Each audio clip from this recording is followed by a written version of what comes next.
Good morning बच्चों। Class 6 में हम साइंस सब्जेक्ट पढ़ रहे हैं और हमारा 5वां लेसन स्टार्ट हो गया था पदार्थों का पृथक्करण। तो पदार्थों के पृथक्करण की हमने विधियां देख ली थी कुछ। आज हम उसकी आगे की विधि देखते हैं, वाष्पन, है ना। वाष्पन का मतलब आप समझते ही होंगे ना। वाष्प माने क्या होता है? भाप होता है। वाष्प माने भाप होता है ना। तो जल को उसके वाष्प में परिवर्तन करने की प्रक्रिया को वाष्पन कहते हैं, है ना। जल को उसके वाष्प में परिवर्तन करने की प्रक्रिया को वाष्पन कहते हैं। अब जहाँ पर जल होता है तो वाष्पन की प्रक्रिया क्या होती है? निरंतर चलती रहती है। जहाँ पर जल होता है वहाँ पर वाष्पन की क्रिया निरंतर चलती रहती है। इसके लिए क्या है ना, कि एक हम देखते हैं क्रियाकलाप करके देखना है इसमें कि एक बीकर में हम थोड़ा सा जल लेंगे, एक बीकर लेंगे, उसमें थोड़ा सा हम जल लेंगे और उसमें 2 चम्मच नमक डाल देंगे। बीकर में थोड़ा जल लेके उसमें 2 चम्मच नमक डाल देते हैं और उसको हम क्या करेंगे? अच्छी तरह से हिलाएंगे। हिलाने से क्या होगा? नमक जल में घुल जाएगा। जब हम उसको हिलाएंगे नमक जल में नमक डाल के, तो उसके बाद क्या होगा? हिलाने से नमक जल में घुल जाएगा, है ना। तो जल के रंग में कोई परिवर्तन हुआ आप देखोगे तो थोड़ा सा क्या होता है? जल का रंग नमक के कारण कैसा हो जाता है? वाइट सा हो जाता है। अब हिलाने के बाद बीकर में कोई नमक दिखने को मिलेगा हमको? नमक उसमें घुल जाएगा तो हमको नमक घुला हुआ नहीं दिखा, मतलब अलग से हमको नमक उसमें दिखाई नहीं देगा। अब जब ये नमक वाला जो बीकर है ना, जिसमें हमने मतलब बीकर में जल लेके नमक को घोला, उस बीकर को क्या करते हैं? हम एक बर्नर के ऊपर रख के गर्म करते हैं। बर्नर के ऊपर रख के उसको हम क्या करते हैं? गर्म करते हैं। तो क्या होगा? गर्म करने से जल जो है उबलेगा। बीकर को जब हम गर्म करेंगे तो जल क्या होगा? उसके बर्नर की लौ के कारण ताप से क्या होगा? वो जल उबलेगा। उबलने के बाद क्या होगा कि उसमें से जो पानी है वो धीरे धीरे वाष्प बनकर उड़ जाएगा। जितना भी पानी है वो धीरे धीरे वाष्प बनकर उड़ जाएगा। तो बीकर में क्या रह जाएगा? जो नमक है वो बीकर में रह जाएगा। तो जल क्या है ना? जल क्या है? वाष्प बनकर उड़ गया है और जो नमक रहता है वो बीकर में रह जाता है। तो इस क्रियाकलाप में हमने क्या करा? मिश्रण से जल तथा नमक को पृथक करने के लिए कौन सी विधि का उपयोग किया, है ना। बीकर के मिश्रण से जल तथा नमक को अलग करने के लिए हमने वाष्पन की प्रक्रिया की। कौन सी प्रक्रिया की? किसके द्वारा हमने नमक और जल को अलग किया? वाष्पन की प्रक्रिया के द्वारा हमने जल और नमक को अलग किया। तो क्या है? जल को उसके वाष्प में परिवर्तन करने की प्रक्रिया को क्या कहते हैं? वाष्पन कहते हैं, है ना। और जहाँ पर जल होता है वहाँ पर वाष्पन की प्रक्रिया जो रहती है निरंतर चलती रहती है। अच्छा, इसी प्रकार आपने देखा होगा समुद्र से जो हमारा नमक बनता है ना, है ना। नमक जो हम खाते हैं, खाने में जो नमक उपयोग करते हैं वो किससे बनता है? वो समुद्र के जल से बनता है। किससे बनता है? वो समुद्र के जल से नमक बनता है। तो अब समुद्र के जल से नमक कैसे बनाते हैं ना? उसके लिए समुद्र के जल में क्या होता है? अत्यधिक मात्रा में समुद्र के जल में क्या रहता है? अत्यधिक मात्रा में लवण घुला रहता है। समुद्र के जल में अत्यधिक मात्रा में क्या होता है? लवण घुला हुआ रहता है। तो ये लवण क्या है?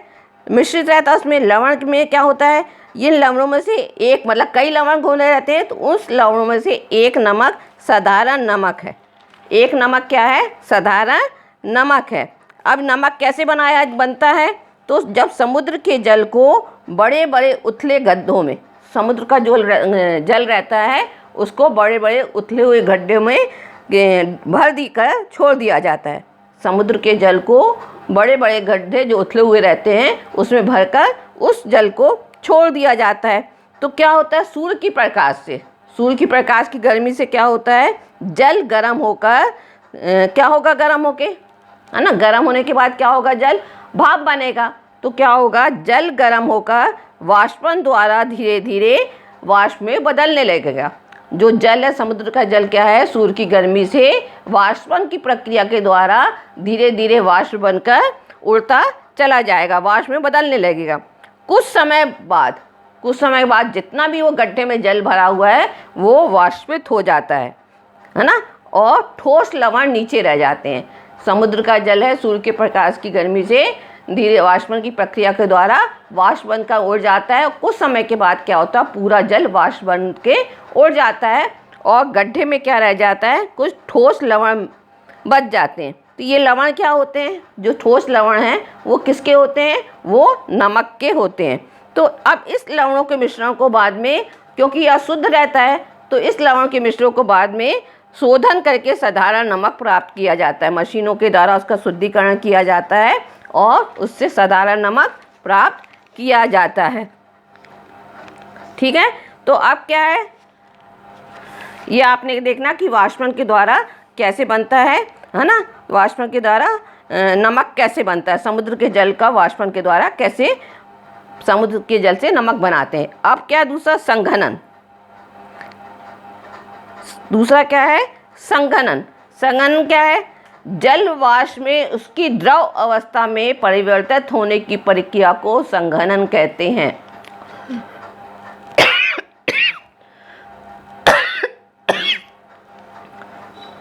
संघनन क्या है, जल वाष्प से जो मतलब वाष्प बनती है उसकी द्रव अवस्था में परिवर्तित होने के, जो वाष्प बन जाता है उसका दोबारा जल में परिवर्तित होने की प्रक्रिया को क्या कहते हैं, संघनन कहते हैं, है ना। जल वाष्प मतलब जल वाष्प का जल में बदलने की प्रक्रिया संघनन कहते हैं।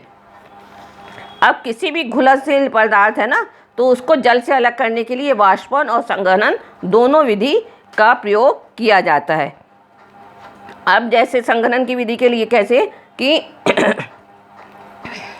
आप क्या करोगे कि हमने पता पृथक्करण की विधि की, मतलब एक से अनेक विधियां देखी हमने, वाष्पन तक की विधि देख ली, है ना। अब संघनन हम देखना है क्या है। यदि आप इसके लिए एक क्रियाकलाप और करते हो, वाष्पन तथा संघनन के लिए यदि एक क्रियाकलाप करते हैं तो क्या करेंगे हम, नमक एक मतलब जैसे दो मिश्रणों को अलग करने के लिए हम एक क्रियाकलाप और करते हैं, नमक और रेत का मिश्रण लेते हैं। तो इसको हम कैसे अलग करते हैं, हस्तचयन विधि द्वारा इसको हम नहीं अलग कर सकते, है ना। इसके लिए हम क्या करते हैं, इसमें कुछ जल मिलाते हैं और बीकर को कुछ समय के लिए एक और रख देते हैं, है ना। तो रेत बीकर में बैठ जाए। तो इसको हम किसकी विधि के द्वारा करते थे, निस्तारण विधि के द्वारा करते थे, ठीक है ना, है ना। अब निस्तारण द्रव से नमक व जल को अलग करते हैं। अब इस द्रव को, ठीक है, इस द्रव को हम क्या करते हैं, केतली में भरकर इसका ढक्कन बंद कर देते हैं। क्या करते हैं, नमक और इसके मिश्रण को क्या करते हैं, एक केतली में इसको द्रव को भरकर इसका केतली का ढक्कन बंद कर देते हैं और कुछ समय तक केतली को गर्म करते हैं। तो गर्म करने से क्या होगा, जो उसके अंदर द्रव रहेगा वो भाप बन के उड़ेगा, वाष्प बन के। तो केतली की टोंटी से क्या दिखती है, भाप निकलती हुई दिखाई देती है। केतली की टोंटी से भाप निकलती हुई दिखाती है। ये देखो बच्चों, ये देखो, ये क्या है, इसमें द्रव भर दिया हमने ये केतली में, है ना। अब इस केतली को गर्म करते हैं ढक्कन लगा के। तो आप देखो केतली की टोंटी से क्या होता है, भाप बनकर उड़ रही है। केतली की टोंटी से क्या होता है, भाप बनकर उड़ रही है। तो अब क्या है, एक प्लेट लेंगे, धातु की प्लेट, और जिस पर कुछ बर्फ़ रखी हो। एक धातु की प्लेट लेना हमको, उसमें क्या रखी है, ऊपर देखिए ये बर्फ़ रखी हुई है ना। तो प्लेट के ऊपर हम क्या रखेंगे, बर्फ़ रखेंगे। प्लेट को केतली की टोंटी के ठीक ऊपर, इस प्लेट को कैसे पकड़ना है, जहाँ टोंटी से भाप निकल रही है उसके ऊपर इस प्लेट को हम पकड़ेंगे, है ना। अब क्या करेंगे, केतली के सारे जल को भाप में बदलने देंगे। केतली के अंदर का जितना भी जल है उसको हम क्या करेंगे, भाप में बदलने देते हैं। जब भाप, ये भाप ऊपर जाती है ना, धातु के ऊपर क्या है, बर्फ़ रखी हुई है। तो कि जब भाप बर्फ़ से ठंडी हो गई, है ना, ये भाप बनी और प्लेट में गई और बर्फ़ के कारण क्या होगी, ये भाप ठंडी हो गई जाती है। तो ठंडी हो जाती है तो प्लेट के संपर्क में आती है। ठंडी होकर कहाँ आती है, प्लेट के संपर्क में आती है। तो वो संघनित होकर क्या होती है, वो जो भाप वाष्प के रूप में दिखती है वो द्रव के रूप में गिरने लगती है। प्लेट में से बूंद बूंद करके द्रव के रूप में गिरती रहती है और एक बीकर में वो पानी के रूप में गिरने लगती है। तो बूंद बूंद नीचे गिरने वाला यह जल क्या हुआ, संघनन द्वारा भाप बना है। जो संघनन के द्वारा जो भाप बना है वो पानी के रूप में परिवर्तित हो जाता है। तो जल वाष्प में क्या है, जल वाष्प से उसकी द्रव अवस्था में परिवर्तित होने की प्रक्रिया क्या कहलाती है, संघनन कहलाती है। क्या है संघनन, जल वाष्प से उसकी द्रव अवस्था में परिवर्तित होने की प्रक्रिया को संघनन कहते हैं। यहाँ तक बच्चों आपको समझ में आ गया है ना। अब जब केतली का पूरा मतलब जैसे जल भाप बन के उड़ जाएगा तो क्या रह जाएगा केतली में, है ना। तो केतली में क्या रह जाता है, उस मिश्रण में नमक तथा रेत जो रहती है वो केतली में बची हुई रह जाती है, ठीक है ना। वो केतली में नमक बच जाता है। तो नमक अब क्या है, हमको क्या देखना, संतृप्त विलयन। क्या देखना है, संतृप्त विलयन। संतृप्त विलयन क्या है कि किसी विलयन में कोई पदार्थ को और अधिक ना घुल सके तो वह उस पदार्थ का संतृप्त विलयन कहलाता है। पहले हम देखेंगे विलयन क्या होता है ना। मतलब विलयन क्या होता है, तो विलयन क्या होता है, किसी भी द्रव में एक ठोस पदार्थ घुलने की प्रक्रिया को विलयन कहते हैं। किसी भी पानी में जैसे हम क्या करते हैं, यदि हमने पानी लिया उसमें शक्कर घोला, है ना, तो शक्कर घोलने के बाद जो वो बनेगा तो हम बोलेंगे शक्कर का घोल है। क्या हम बोलते हैं ना, शक्कर का घोल है, ये शक्कर का विलयन है। तो किसी भी द्रव में एक ठोस पदार्थ घुलने की प्रक्रिया को क्या कहते हैं, विलयन कहते हैं। और जो पदार्थ उसमें घुल जाता है उसे हम क्या कहते हैं, विलयी पदार्थ कहते हैं ना, घुलनशील पदार्थ हम उसको कहते हैं, ठीक है।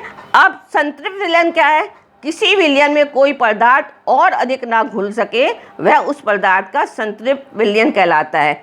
अब जैसे आपने क्या करा, इसके लिए एक गिलास लिया आपने, एक गिलास में आपने कुछ पानी लिया, उस पानी में आपने कुछ चम्मच नमक डाला। तो क्या करा, वो नमक डालते जा रहा है, वो नमक क्या होता है उसमें घुलता जाता है। नमक क्या होता है उसमें घुलता जाता है। और जब तक हम उसको घोलते जाते हैं जब तक कि वह पूरी तरह घुल ना जाए। अब उसके बाद हम एक बार डाला, दो बार डाला, तीसरा बार डाला, तो नमक उसमें क्या है, जितने बार हम उसको चम्मच से हिलाएंगे तो नमक उसमें घुलता जाता है। लेकिन एक समय और आता है कि यदि हम उसमें और नमक डालते हैं वो नमक उसमें घुलता नहीं है, वो नमक उसमें घुलता नहीं है। तो क्या होता है, जो किसी विलयन का कोई पदार्थ और अधिक ना घुल सके, नमक उसमें घुल नहीं सका ना, तो किसी विलयन का कोई पदार्थ जो जल में अधिक ना घुल सके तो वह उस पदार्थ का संतृप्त विलयन कहलाता है ना।